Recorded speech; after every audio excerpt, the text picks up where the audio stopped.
Hello friends, welcome back to channel महापुरुषों की बातें। साथ संगत जी सबको प्यार भरी राधा स्वामी। आइए सुनते हैं कुछ प्रेरणादायक वचन। ये वचन राधा स्वामी सत्संग व्यास द्वारा प्रकाशित पुस्तक संतमत प्रकाश भाग 1 में से लिए गए हैं। इस पुस्तक के पेज नंबर 217 पर हजूर महाराज बाबा सावन सिंह जी स्वामी जी महाराज की वाणी जग में घोर अंधेरा भारी तन में तम का भंडारा पर सत्संग फरमा रहे हैं। आप फरमाते हैं, जो महात्मा अभ्यास करके मालिक की दरगाह में पहुंच गए, वे उस खुशी और उस प्रेम को महसूस करके हम पर रहम करते हैं। कहते हैं कि सारी दुनिया मन इंद्रियों के भोगों में दुखी हो रही है। संत चाहते हैं कि जिस तरह मालिक से मिलकर हम सुखी हैं, इसी तरह सारे सुखी हो जाएं। वे देखते हैं कि सारी दुनिया में घोर अंधेरा है, सिवाय उसके जिसे नाम की लज्जत आ गई। ना अमीर सुखी है, ना गरीब सुखी है। जिसके साथ मन है, वह कब सुखी हो सकता है। अब स्वामी जी महाराज दुनिया का फ़ोटो खींचते हुए कहते हैं कि तस्वीर के दो पहलू होते हैं, एक अगला और दूसरा पिछला। जब सामने की तरफ देखो तो बहुत सुंदर दिखाई देती है, बड़ी खूबसूरत मालूम होती है। जब पिछली तरफ देखो तो खाली कागज़ और गत्ता है। इसी तरह अगर दुनिया को खाते पीते ऐशो इशरत करते देखें तो बड़ी सुखी मालूम होती है। जब इसको यहाँ से कूच करते देखें तो रोती हुई जाती है। फिर कोई शख्स ऐसा नहीं जो कहे कि मेरे सारे काम पूरे हो गए हैं। किसी के 10 पूरे हो गए और 10 रह गए। महात्मा उपदेश करते हैं कि हम विचार नहीं करते। वे कहते हैं कि दुनिया के 2 हिस्से हैं, जल और थल। पहले जल को ले लो। जल में जीव क्या खाते हैं? जीव। बड़ी मछलियाँ छोटी मछलियों को खा जाती हैं, छोटी मछलियाँ उनसे छोटी मछलियों को खा जाती हैं, उनसे छोटी मछलियाँ और भी छोटी मछलियों को खा जाती हैं। अब थल को ले लें।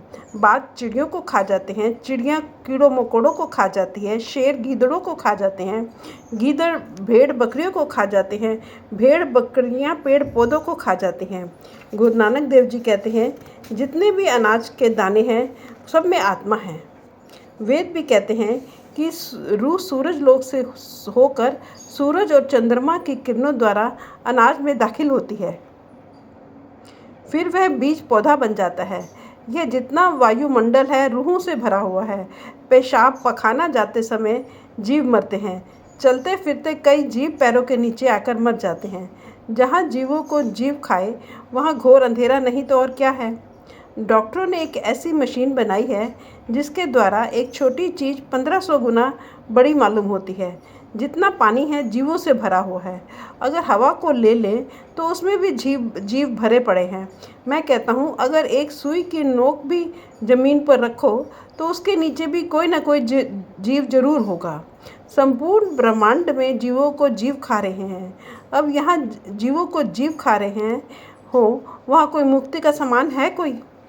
शायद कोई यह सवाल करे, जब कुदरत का कानून ही यही है कि तो मांस खाने वालों को ऋषि मुनि बुरा क्यों कहते हैं?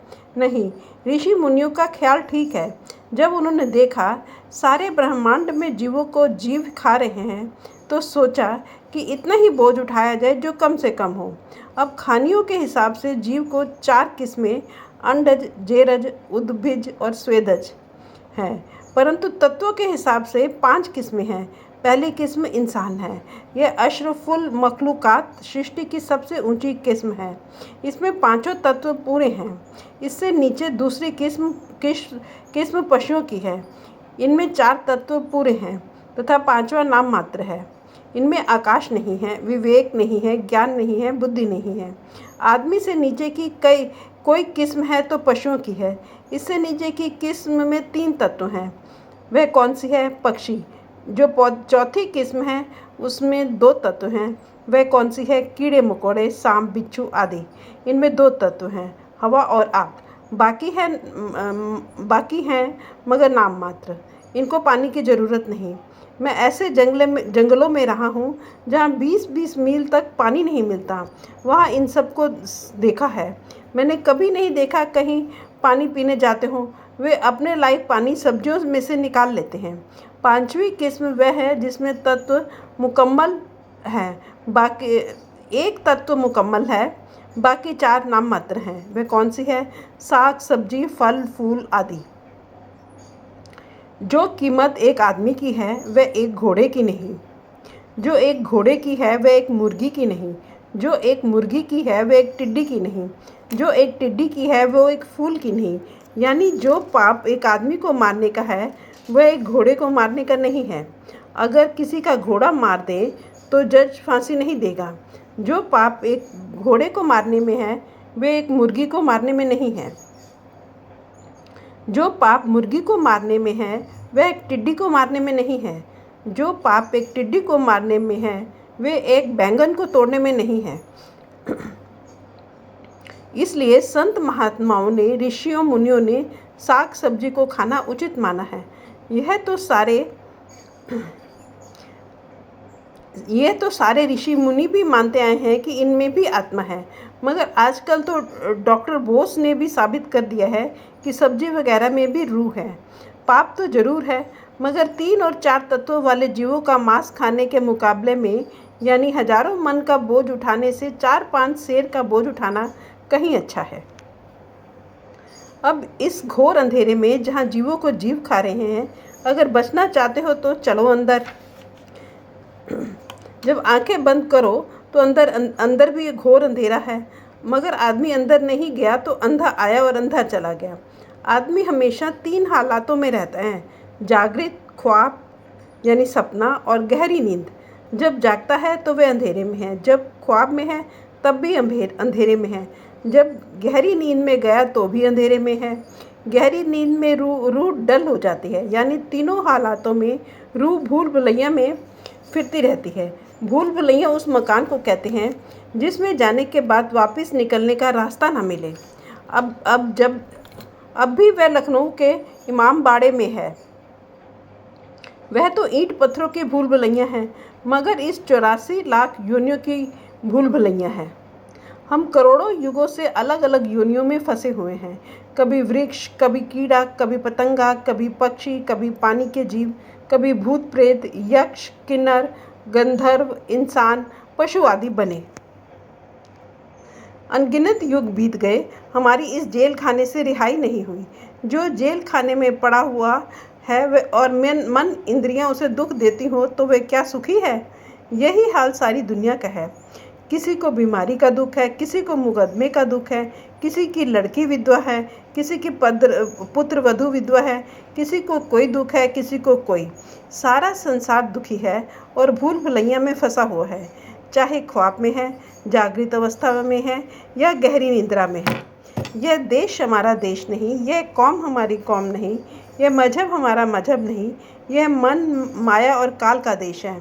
हमारा देश सतनाम है, मकामे हक है। हम उस सतनाम की बूंदे हैं जहाँ न रंज है, न खुशी है, न दुख है, न सुख है, हमेशा शांति है। हम करोड़ों जन्मों से बाहर संसार समुद्र में दुख पा रहे हैं। अगर किसी महात्मा के पास चले जाएं तो पता चलता है कि हम दुखी हैं, नहीं तो कुछ पता नहीं। दुनिया में देशों के एक दूसरे साथ लड़ाइयाँ देखो, किस तरह देश तबाह होते हैं।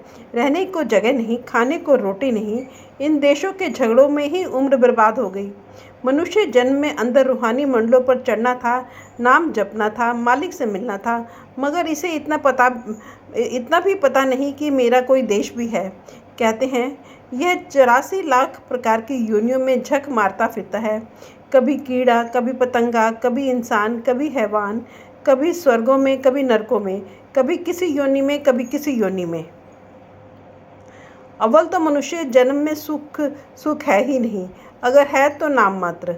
अब इससे नीचे की योनियों में आ जाओ, क्या वे सुखी हैं? नहीं। क्या बैल सुखी है? कोई नहीं। किसान आधी रात को उन्हें जोत लेते हैं। वे कुछ देर चलकर थक कर बैठ जाते हैं तो डंडे मारते हैं। जब फिर भी नहीं उठते तो लोहे की आर चुभाते हैं जो कि डंडे के आगे लगी होती है। कभी कभी जब बैल बहुत थके होते हैं तो आर भी सह लेते हैं और उठते नहीं। तब किसान गुस्से से उनका मुंह बंद कर देते हैं। जब दम घुटता है तो मजबूरन उठ खड़े होते हैं। लाखों गायें, करोड़ों बकरियां, बेशुमार मुर्गियां रोज कत्ल होती हैं। शायद किसी वक्त वे राजा महाराजा रहे होंगे, सेठ साहूकार रहे होंगे, परंतु खोटे कर्म करके गायें, बकरियां और मुर्गियां बने हुए हैं। अमेरिका में एक पेड़ है, उसको रेडवुड कहते हैं। करीब 4000 साल का है। अब यदि एक योनि भोगने में इतना समय लगता है तो 84 लाख भोगने में कितना समय चाहिए। अमेरिका में एक और पेड़ है जिसे जंगल का बादशाह कहते हैं। उसकी उम्र का तो कोई अंदाज़ा ही नहीं है।